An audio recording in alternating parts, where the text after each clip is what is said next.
I'm going to be doing a book review for you. This book today is Tim Peake's Ask an Astronaut. I have been very excited to review this for you because I loved it. I gave it 5 out of 5 stars on Goodreads. As you may know if you've seen a couple of my other previous videos, I've been quite into space books lately. I bought Spaceman by Mike Massimino, which I also did a review on. I will leave that down below, and I'll sort of not compare them because they were two very different, but I will point out some of the differences between these books. But yeah, like I said, I've done a review of this as well. So you can kind of get a feel for both of their books. But today's is focusing on the British astronaut Tim Peake. So I remember when Tim went up to space, it must be a couple years back now. Let me just have a look. Yeah, he went off into space in 2016. So we're coming up to the 2-year mark, which seems crazy because it seems like just yesterday we were watching his journey into space. And if you don't know Tim Peake, it's probably because you don't live in the UK, because he is just iconic really, and there was so much media coverage over it because he is the first astronaut to go into space wearing the Union Jack on his spacesuit, and it was like the first time a British astronaut was able to go up under the British flag and represent Britain, whereas before they've had to wear like an American flag or the Russian flag.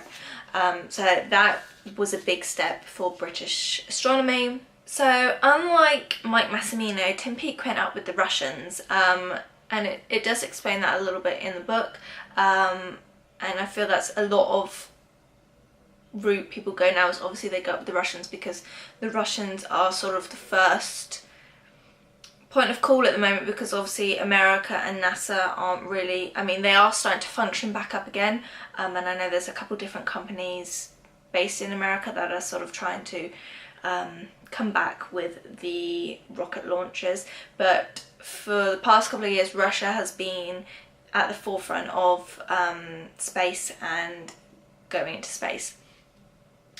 So that's sort of it gives you a different perspective of how the Russians do it compared to how the Americans did it at NASA. So this book not only has pictures of Tim Peake in like his training and him going up, but it also has illustrations. So that is what I really loved throughout this book. There were so many different illustrations. It really helped not only to visualize things, because sometimes it's like, it's so big, like the rocket, you just can't imagine it, and like so small in comparison to space.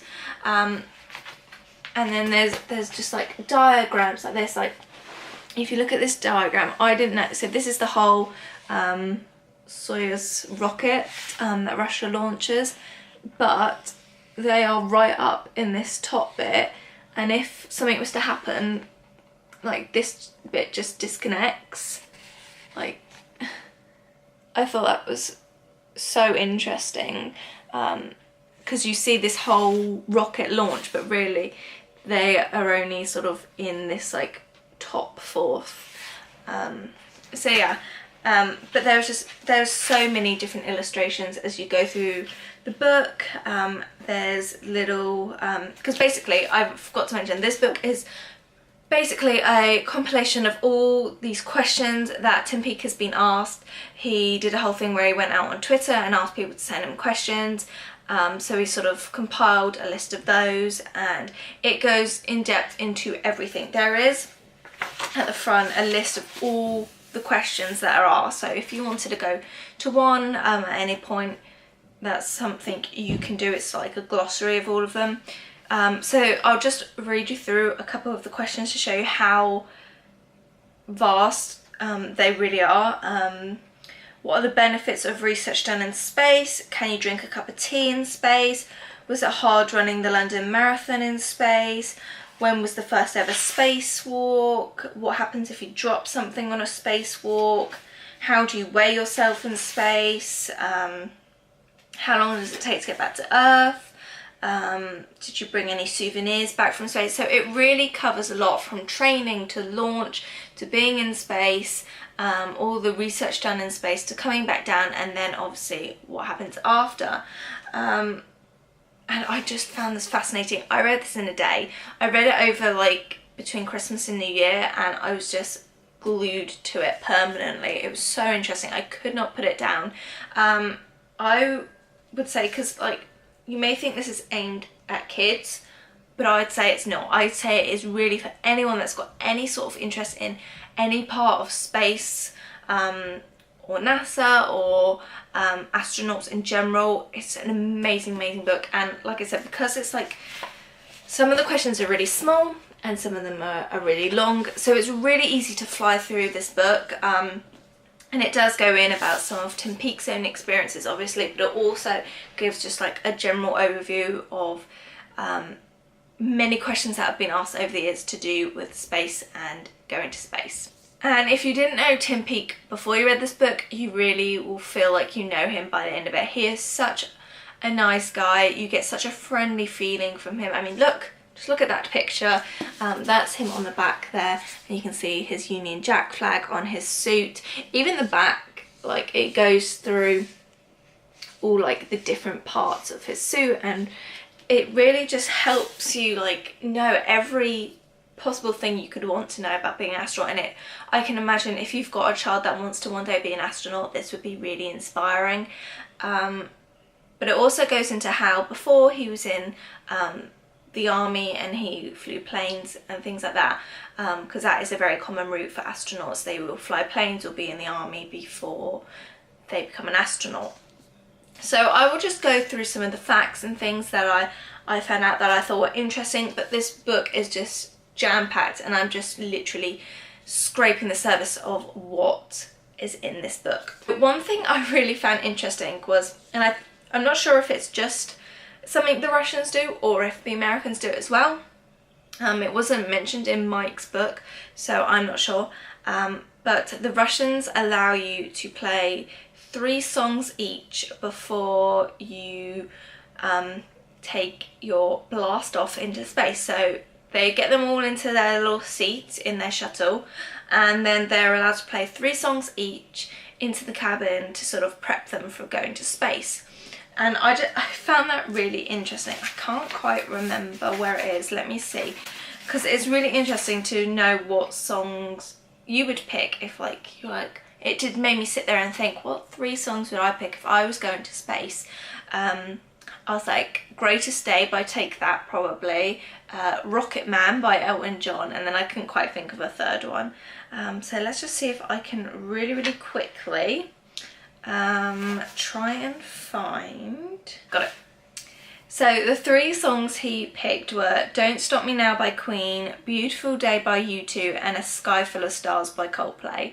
So very sort of apt and themed, and I just thought that was a really fun thing to do. Like, obviously they're in a very serious situation at that time, but it sort of makes it a little more light-hearted and sort of, pardon the pun, brings them back down to earth. So that was really interesting. So another thing I didn't realise was how sort of technical launch was for a rocket. Like, obviously there's a lot of scientific things that go into launching a rocket. It's not just like setting it up and letting it go. There's many variations they have to consider, but like it just, like, even just this diagram, it goes into how depth of how they have to launch at a certain angle, and depending on where you are in the world affects how it can launch. So a launch in Florida is very different from launching up in Russia, because Russia's much higher up on the globe. And it was something you don't think about, but once it's told to you, you're like, actually that does make a lot of sense. So it does go into more of the sciencey stuff, but then it also goes into like the stuff you're really curious about, like how do they go to toilet in space, how do they eat in space. So it's very much, it touches on the scientific side of things, but it also touches on the humorous side of things as well, which I really enjoyed. And one of the humorous sort of things is and it makes a lot of sense, but it's something you wouldn't necessarily think about, is they had to wear incontinence pads in their spacesuits for the launch in space. Because they're in their suits for so long, like they get in them in the morning after going through a really like highly spec'd routine. They have to have an enema before they go up to clear everything out. And so they're in their suits for like 12 hours or so, because obviously the launch in space and getting to the space station. And what are they going to do if they need a toilet? So they have to wear those incontinence pads, and that's just like something you don't think of, but it is totally hilarious to think now. Every time you watch a space launch that those astronauts are having to basically wear nappies. But like I said, obviously he flew up with the Russians, so it does give a more of a point of view from the Russian side and how they do their launches. And there's a lot of traditions that the Russians have for like pre-launch and going up into space. For example, when they're on the bus going to the shuttle site, they all must get out and pee on the tyre of the bus. That's like a tradition, which weird. How do the women do it? And another thing is they go and plant a tree, and I think they visit the grave of like the first Russian astronaut that went up. So there's all these traditions that you don't know about until you read this book. So if you've read Mike Massimino's book, or you've seen my review, you know that Mike had a really hard time with his eyesight. And eyesight plays a big part into maybe whether you get through on the space program or not, and he had a really hard time and got disqualified twice because of it. Tim also touches on this, because one of the questions someone asked is, my vision is not perfect, can I still become an astronaut? And Tim basically says there's no one set rule, there's no clear guidelines for this. It does come down to a person by person basis. And as long as your 3D vision is right and your colour perception's right, then there's no reason why you couldn't be an astronaut.